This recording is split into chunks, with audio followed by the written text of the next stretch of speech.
নমস্কাৰ তো আজিৰ ভিডিঅ'টোত মই ভয়েস সেন্স আৰু ইন্টাৰগেটিভ সেন্টেন্সৰ বিষয়ে আলোচনা কৰিম যে ভয়েস সেন্সত আমি ইন্টাৰগেটিভ সেন্টেন্স কেনেকৈ কৰিব লাগে ঠিক আছে তো ভিডিঅ'টো ভালদৰে চাই যাব তো ভয়েস সেন্স আমাৰ দুই প্ৰকাৰ আছে এটা হ'ল এক্টিভ আৰু এটা হ'ল পেসিভ ঠিক আছে তো আমি এক্টিভ হ'ব পৰা এক্টিভ ভয়েসৰ পৰা পেসিভ ভয়েসলৈ ইন্টাৰগেটিভ সেন্টেন্স কেনেকৈ কৰিব লাগে তাৰ বিষয়ে আজি আলোচনা কৰিম Interrogative sentence. So to make passive voice from interrogative active voice, we should follow certain rules. So ami jetia active or passive voice hole interrogative sentence korim tar kisuman niyom ase. To ami সেই নিয়ম সমূহ follow কৰিব লাগিব ঠিক আছে এতিয়া নিয়ম সমূহ কি কি আমি এটা এটা আলোচনা কৰিম rule number 1 প্ৰথম নিয়মটো তো Interrogative sentence book সাধাৰণতে do does did am is are was were have has had অৰ্থাৎ auxiliary verb নাইবা model verb এৰে আৰম্ভ হয় ঠিক আছে তো ইয়াত কৈছে if any interrogative sentence starts from do does did মানে যিকোনো এটা interrogative sentence প্ৰশ্নবোধক বাক্য যদি do does did এৰে আৰম্ভ হয় then while preparing passive voice we should use am is are was were ঠিক আছে তেতিয়া আমি কি কৰিব লাগিব যেতিয়া আমি পেসিভ ভয়েসলৈ নিম আমি am is are was were ব্যৱহাৰ কৰিব লাগিব according to the number and person of object আৰু হেতু আমি অবজেক্টৰ যেটো অবজেক্ট থাকিব আমাৰ বাক্যটোত তাৰ নাম্বাৰ বা পাৰসন অনুসাৰীহে আমি am is are was were প্ৰয়োগ কৰিব লাগিব অৰ্থাৎ সেই অবজেক্টটো একবচন আছে নে বহুবচন আছে সেই অনুসৰিহে আমি am is are was were ব্যৱহাৰ কৰিব লাগিব বুজি পাইছা মাকো বুজাই দিছো যিকোনো এটা ইন্টাৰগেটিভ সেন্টেন্স যদি do does did এৰে আৰম্ভ হয় তেনে হলে আমি যেতিয়া সেই ইন্টাৰগেটিভ সেন্টেন্সটো পেসিভ ভয়েসলৈ পৰিৱৰ্তন কৰিম তো পেসিভ ভয়েস কৰোতে আমি am is are was were প্ৰয়োগ কৰিম বা ব্যৱহাৰ কৰিম ঠিক আছে তাত do does did আৰু ব্যৱহাৰ নহয় so do does did to কেৱল এক্টিভ ভয়েসত ব্যৱহাৰ হ'ব কিন্তু আমি যেতিয়া পেসিভ ভয়েসলৈ নিম তেতিয়া আমি am is are was were ব্যৱহাৰ কৰিম আৰু হেতু according to the number and person of object অৰ্থাৎ অবজেক্টটো একবচন আছে নে বহুবচনত আছে সেই অনুসৰিহে আমি am is are was were ব্যৱহাৰ কৰিব পাৰিম ঠিক আছে তো ইয়াত মই লিখি দিছো নিয়মটা do does থাকিলে am is are হ'ব লাগিব আমি লিখিব লাগিব আৰু did হলে was were ঠিক আছে তো do does প্ৰেজেন্ট টেন্স ফৰ্মটো বুজায় আৰু did মানে হল past ফৰ্মটো বুজায় তো সেই কাৰণে do does ৰ লগত am is are মানে বাক্যত যেতিয়া do does থাকিব তেতিয়া তোমালোকে am is are ব্যৱহাৰ কৰিব লাগিব আৰু যদি did থাকে তেনে হলে was আৰু were ঠিক আছে তো এতিয়া আমি এটা एग्जांपल মই বুজাই দিম তোমালোকক তো ফাৰ্স্ট एग्जांपलটো আছে does he help you does he help you so আমি কৈছিলো যে if any interrogative sentence মানে যিকোনো এটা প্ৰশ্নবোধক বাক্য যদি do does did এৰে আৰম্ভ হয় তো ইয়াত আমাৰ কি হয় does এৰে আৰম্ভ হৈছে do does did এৰ ভিতৰত does এৰে আৰম্ভ হৈছে হয় না তো আমি পেসিভ ভয়েসলৈ যেতিয়া নিম এটো হল এক্টিভ ভয়েসত আছে আমি যেতিয়া পেসিভ ভয়েসলৈ নিম আমি কি হৰ প্ৰয়োগ কৰিব লাগিব am is are was were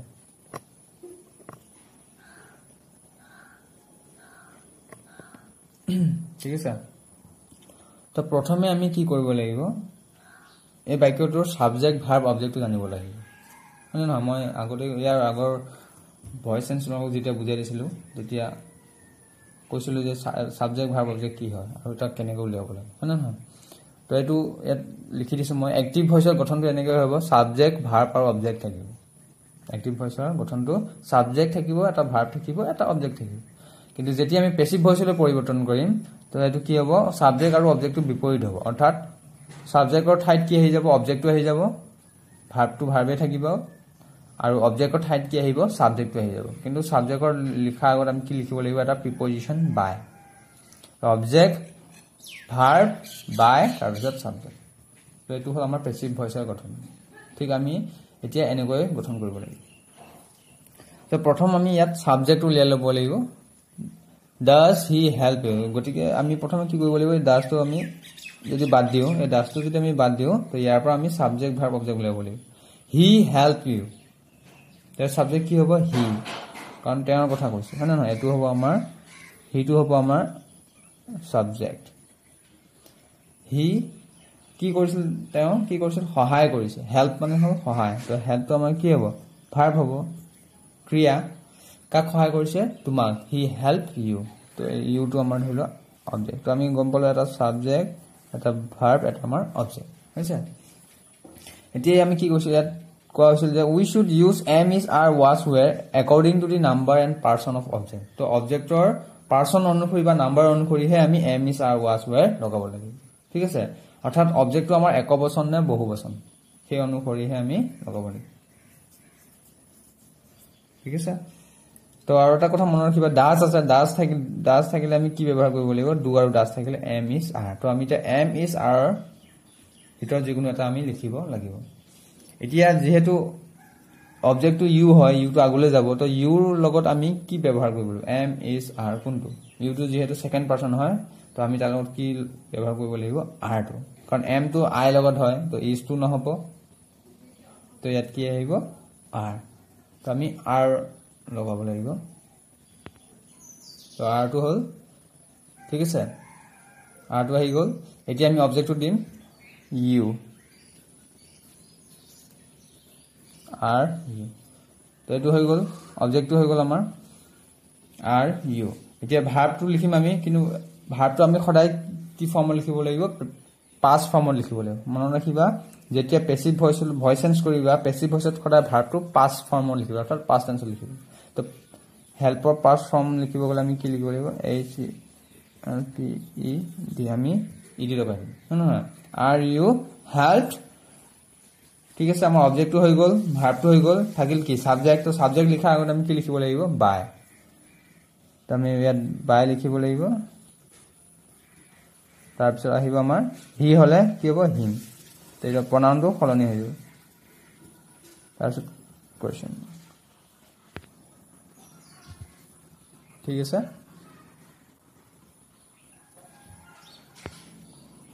তো বুজি পালা আমি কেনেকৈ কৰিলো তো প্ৰথমে আমি দাসৰ সলনি আমি কি ব্যৱহাৰ কৰিলো আৰ ঠিক আছে তো ইউ হলে ইউ লগত সদায় আৰ হয় বহুবচনৰ ভাৰ্বটো লিখিব লাগিব সদায় এটো কথা মনত ৰাখিবা ইউ যেতিয়া লিখিবা তাৰ লগত সদায় বহুবচনৰ ভাৰ্বটো লিখিব লাগিব সো আমি কি লিখিছো আৰ তাৰপিছত অবজেক্টটো লিখিছো তাৰপিছত ভাৰ্বটো আমি সদায় পাঁচ ফৰ্মত লিখিব লাগিব তাৰপিছত বাই তাৰপিছত হিম হি টু হিম হৈছে তো সাবজেক্ট লিখাৰ আগত সদায় বাই প্ৰিপজিশনটো দিব লাগিব সো ইয়াৰ আনসাৰ হৈছে are you helped by him ঠিক আছে সো এতিয়া আমি ডিড লগা এটা এক্সাম্পল কৰিম ডিড শি do this work so did থাকিলে আমি কি লগাব লাগিব ওয়াজ আৰু ওৱে ঠিক আছে সো ডিড শি ডু দিস ওয়াৰ্ক তো ডিড টু যদি আমি বাদ দিও তো ইয়াৰ পৰা আমি সাবজেক্ট ভাৰ্ব অবজেক্ট উলিয়াব লাগিব তো শি আমাৰ হ'ব সাবজেক্ট শি ডু দিস ওয়াৰ্ক ডু মানে কৰিছে কাম কৰা তো ভাৰ্ব হ'ব কি কৰিছে দিস ওয়াৰ্ক তো দিস ওয়াৰ্কটো হ'ব আমাৰ অবজেক্ট হৈ গল এতিয়া আমি অবজেক্টৰ অনুসৰি আমি কি কৰিব লাগিব ওয়াজ আৰু ওৱেৰটো ব্যৱহাৰ কৰিব লাগিব হয় নহয় অবজেক্টটো কি পাৰসন বা কি নাম্বাৰত আছে দিস ওয়াৰ্ক এই কামটো এটো সিঙ্গুলাৰ বুজাই আছে অৰ্থাৎ একবচন বুজাইছে দিস ওয়ার্ক মানে নিশ্চয় এই কামটো তো এটো একবচন বুজাই আছে হয় নহয় তো একবচন বুজালে আমি ইয়াৰ লগত কি ভাৰ্ব প্ৰয়োগ কৰিব লাগিব ওয়াজ কৰিব লাগিব নে ওৱেৰ কৰিব লাগিব তো মনে ৰাখিবা ওয়াজ টু একবচন হয় ওৱেৰ টু বহুবচন তো যেহেতু আমাৰ অবজেক্টটো একবচন বুজাইছে আমি কি ব্যৱহাৰ কৰিব লাগিব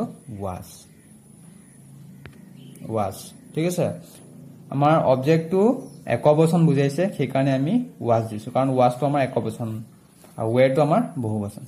তো দিস ওয়াজ এতিয়া আমি অবজেক্টটো লিখিম তো আনসাৰটো মই লিখি দিছো ওয়াজ হৈছে তাৰপিছত আমি অবজেক্টটো লিখিছো তাৰপিছত ভাৰ্বটো আমি কি কৈছিলো হলে থাৰ্ড ফৰ্মটো পাস্ট পাৰ্টিসিপল ফৰ্মটো লিখিব লাগিব অৰ্থাৎ পাস্ট টেন্স লিখিব লাগিব ডু টু কি হ'ব ডান ডু ডিড ডান তো আমি থাৰ্ড ফৰ্মটো লিখিছো ওয়াজ দিস ওয়াৰ্ক ডান তাৰপিছত বাই সি টু কি হৈছে হাৰ তো সাবজেক্টৰ আগত আমি কি লগাইছো বাই বুজি পাইছা নহয় ইয়াত ওয়াজ টু কি আহিলে কাৰণ আমাৰ ডিড আছে ডিড থাকিলে আমি ওয়াজ আৰু ওৱেৰ ব্যৱহাৰ কৰিব লাগিব আৰু আমাৰ যেটো অবজেক্ট আছে সেটো একবচন বুজাইছে সো একবচন হলে ওয়াজ বহুবচন হলে ওৱেৰ তো তো একবচন বুজোৱাৰ কাৰণে was আহিছে তাৰপিছত অবজেক্ট আৰু এফালে সাবজেক্ট ভাৰ্বটো মাজতে থাকিব ঠিক আছে তাৰ স্থানটো আমি সলনি কৰি দিছো So it was rule number 1. Next, also rule number 2. When the interrogative sentence starts from am is are was were, then we should use being after the object and am is are was were in starting of the sentences. So 2 number to koise when the interrogative sentence mane jetia eta interrogative sentence am is are was were di arambho hoy. So ami yat dekhisu yat do aru das ba di de arambho hoise. কিন্তু যেতিয়া এটা ইন্টাৰগেটিভ sentence am is are was were আৰম্ভ হ'ব তেতিয়া আমি কি ব্যৱহাৰ কৰিব লাগিব we should use being after the object আমি অবজেক্টৰ পিছত কি লগাব লাগিব being লগাব লাগিব অবজেক্টটো লিখাৰ পিছত কি লগাব লাগিব being এই being শব্দটো মনত ৰাখিবা সো এটো কাৰ লগত আহিব am is are was were এই পাঁচটা যেতিয়া থাকিব তেতিয়া তাৰ লগত আমি কি লগাব লাগিব being and am is are was were in starting of the sentence আৰু বাক্যটো আৰম্ভণিতে আমি কি লগাব লাগিব am is are was were এ যেনেকৈ আমি আৰম্ভণিত was লগাইছো ঠিক তেনেকৈ বাক্যটোৰ আৰম্ভণিত আমি am is are was were লগাব লাগিব তাৰ পিছত আমি অবজেক্টটো লিখিব লাগিব তাৰ পিছত আমি being কাৰণ অবজেক্টটো being to অবজেক্টৰ পিছত আহিব ঠিক আছে তো আমি एग्जांपल কৰিম ইয়াত মই एग्जांपल এটা দিছো are you doing this work তো ইয়াত আমাৰ কিহে আৰম্ভ হৈছে are মানে নহয় are দি আৰম্ভ হৈছে so are you doing this work তো ইয়াত আমি প্ৰথমে সাবজেক্ট ভাৰ্ব অবজেক্ট উলিয়াব লাগিব তো you টো আমাৰ কি হ'ব সাবজেক্ট হ'ব you doing টো ভাৰ্ব হ'ব আৰু this work টো আমাৰ অবজেক্ট হ'ব ঠিক আছে এতিয়া আমি আকৌ অবজেক্টটো অনুসৰিয়ে খলনি কৰিব লাগিব তো অবজেক্টটো চাব লাগিব আমাৰ একবচন নে বহুবচন তো this work এই কামটো মানে অৰ্থাৎ এটা একবচন বুজাইছে তো একবচন বুজালে আমি কি লিখিব লাগিব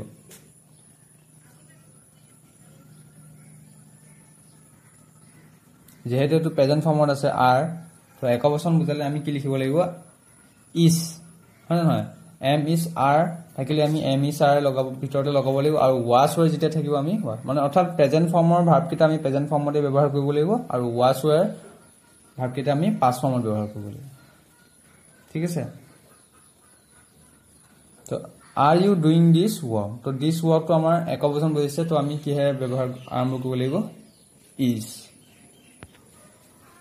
তো একবচন বুজোৱাৰ কাৰণে কি আহিছে একবচনৰ ভাৰ্বটো is ঠিক আছে তাৰপিছত আমি অবজেক্টটো দিছো is this work তো অবজেক্টৰ পিছত মই কি কৈছিলো being ব্যৱহাৰ কৰিব লাগিব আমি হয় না নহয় being টো ব্যৱহাৰ কৰিব লাগিব b e i n g এতিয়া এই being টো কিয় আহিলে কাৰণ আমাৰ ভাৰ্বত কি আছে ing তো ভাৰ্বত যেতিয়া ing থাকিব তেতিয়া আমি being শব্দটো প্ৰয়োগ কৰিব লাগিব being so is this work being বুজিলা নহয় being টো কি আহিলে কাৰণ ইয়াত আমাৰ যেটো ভাৰ্ব আছে তাত ing আছে ing থাকিলে এটো কি হ'ব being is অবজেক্টটো লিখিলো this work being এতিয়া যেটো ভাৰ্ব আছে do হেটো আমি কি কৰিব লাগিব থাৰ্ড ফৰ্মত লিখিব লাগিব সদায় তো do did কি হ'ব done হ'ব তাৰ পিছত by দিয়া তাৰ পিছত আমাৰ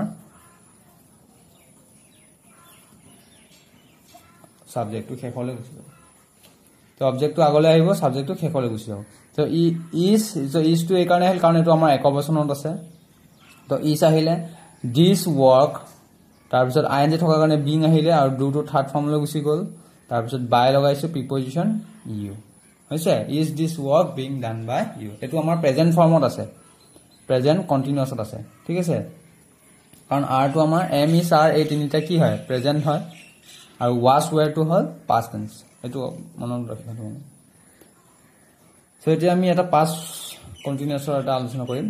was she reading a novel তো was আছে আমাৰ past tense আছে ঠিক আছে আৰু এটো কন্টিনিউয়াছ আছে was she reading a novel তো was টো আমাৰ কি হয় past form হয় তো ইয়াৰ আমি সাবজেক্ট আকৌ উলিয়াই ললো subject hall verb hall a novel to object ঠিক আছে এতিয়া a novel to কি হয় এখন নভেল মানে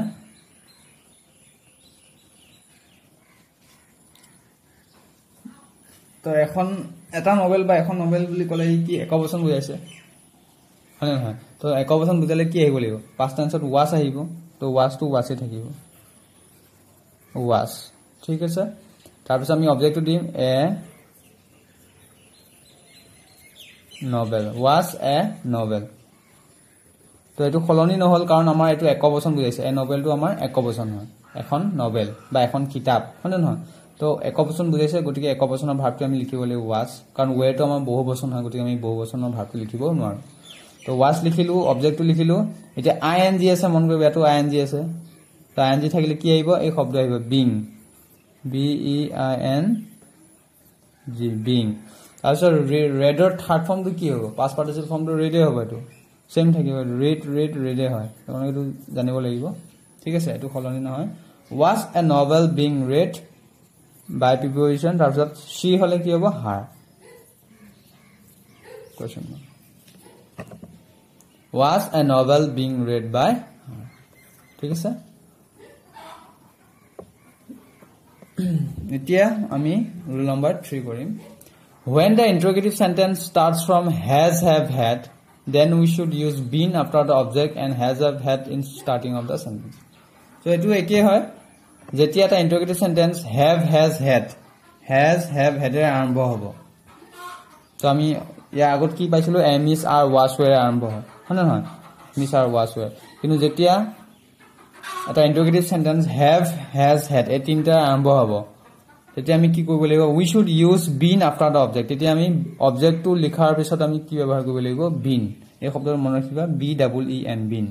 আৰু ইয়াত আমি কি ব্যৱহাৰ কৰিছিলো being b i n g আৰু have has had ৰ লগত কি হ'ব been b double e n been after the object মানে অবজেক্টটোৰ পিছত and has have had in starting of the sentence আৰু বাক্যটোৰ আগত আমি কি লগাব লাগিব have has had লগাব লাগিব ঠিক আছে তো एग्जांपलটো চাই যোৱা has pretty helped you তো এটো কি হৈছে has এৰে আৰম্ভ হৈছে has pretty helped you তো ইয়াত সাবজেক্ট কি হ'ব pretty হ'ব help to কি হ'ব verb হ'ব you to আমাৰ অবজেক্ট আহিব ঠিক আছে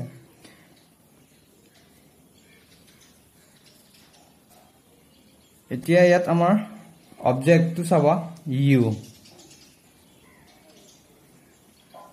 ঠিক আছে তো you to মই কৈছিলো যে you লগত আমি বহুবচনৰ ভাৰ্বটো লিখিব লাগে ঠিক আছে তো has have আৰু had তো has have to কি হয় আমাৰ প্ৰেজেন্ট পাৰফেক্ট টেন্স বুজায় আৰু had to কি হয় পাষ্ট পাৰফেক্ট টেন্স বুজায় তো has have present perfect tense বুজায় আৰু had to past perfect tense এটো মনত ৰাখিবা has have যেতিয়া বাক্যত থাকিব তো আমি has have লিখিব লাগিব has আৰু have ৰ ভিতৰতে লিখিব লাগিব আৰু had to থাকিলে অকল had লিখিব লাগিব ঠিক আছে তো ইয়াত আছে আমাৰ has pretty helped you এটা you to আমাৰ যেহেতু you লগত আমি বহুবচনৰ ভাৰ্বটো ব্যৱহাৰ কৰিব লাগিব তো বহুবচন আমাৰ মনত ৰাখিবা have to হল বহুবচন বুজায় আৰু has to হল একবচন ঠিক আছে have to হ'ব বহুবচন আৰু has to আমাৰ একবচন তো you লগত কি আহিব have আহিব you থাকিলে কি আহিব বহুবচনৰ ভাৰ্বটো আহিব have হৈ গল has ৰ সলনি কি হৈ গল have এতিয়া আমি অবজেক্টটো দিম you have you তো আমি কি কৈছিলো has have had থাকিলে অবজেক্টটোৰ পিছত আমি কি লিখিব লাগিব been সো অবজেক্টটো লিখিলো আমি তাৰ পিছত আমি কি লিখিব লাগিব been have you been তো ভাৰ্বটো আমি লিখি দিম অলৰেডি পাস ফৰ্মতে আছে আৰু কথা মনত ৰাখিবা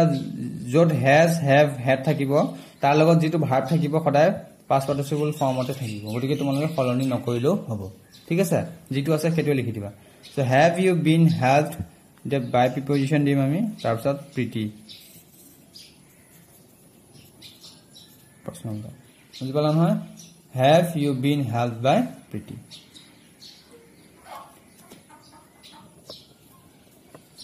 next was had he finished the work এবাৰ আছে had তো had to আমাৰ কি হয় past perfect ঠিক আছে তো had থাকিলে আমি had লগাব লাগিব ঠিক আছে আৰু has যত থাকিব বা have যত থাকিব হেতুটা ভিতৰত হেতু অবজেক্ট অনুসৰি খলনি হ'ব কিটাবা has থাকিলে have হয় বা have থাকিলে have হয় hazu হয় ঠিক আছে কিন্তু যত had থাকিব হেতু had to had হ'ব তাৰ লগত has আৰু have ব্যৱহাৰ নহয় এই কথাটো মনত ৰাখিবা so had he finished the work তো আমি had থাকিলে যেটো had হয় তো আমি had দিব লাগিব তাৰপিছত অবজেক্টটো এটো আমাৰ সাবজেক্ট হ'ল verb হল the work আমাৰ অবজেক্ট তো অবজেক্টটো আগত আহিব had the work আৰু অবজেক্টৰ পিছত আমি কি লিখিব লাগিব been শব্দটো লিখিব লাগিব been তাৰপিছত ভাৰ্বটো সদায় পাস ফৰ্মত থাকিবই গতিকে হেতু খলনি নকৰি লব হেতুকে লিখি দিবা finished had the work been finished by he হলে him হয় এবোৰ মনত ৰাখিব লাগিব দেই বুজি পাইছা নহয় had to had থাকিল the work লিখিলো তাৰ পিছত অবজেক্টৰ পিছত been লিখিলো তাৰ পিছত ভাৰ্বটো লিখিলো by তাৰ পিছত he to him দেটো আছিল আমাৰ rule number 3 তো has have had থাকিল আমি এনেকৈ কৰিব লাগিব next আমাৰ rule number 4 when the interrogative sentence starts from shall will can should then we should use be after the subject and shall will can should in starting of the sentence তো এবাৰ কৈছে যে যদি এটা interrogative sentence প্ৰশ্নবোধক বাক্য shall will can should এৰ আৰম্ভ যদি হয় shall will can should একেটা যদি আৰম্ভ হয় তেতিয়া তাৰ লগত আমি কি লিখিব লাগিব be তো অবজেক্টৰ পিছত আমি কি লিখিব লাগিব be তো has have had লিখিলে আমি been লিখিছিলো হয় নহয় তো এবাৰ interrogative sentence টো যদি shall will can should এৰ আৰম্ভ হয় তেনে হলে আমি কি ব্যৱহাৰ কৰিব লাগিব be শব্দটো আৰু shall will can should টো বাক্যটোৰ আগত লিখিব লাগিব ঠিক আছে তো কি হয় তো আমি উদাহৰণটো চাওঁ so can he do this sum তো এবাৰ কি হয় আৰম্ভ হৈছে can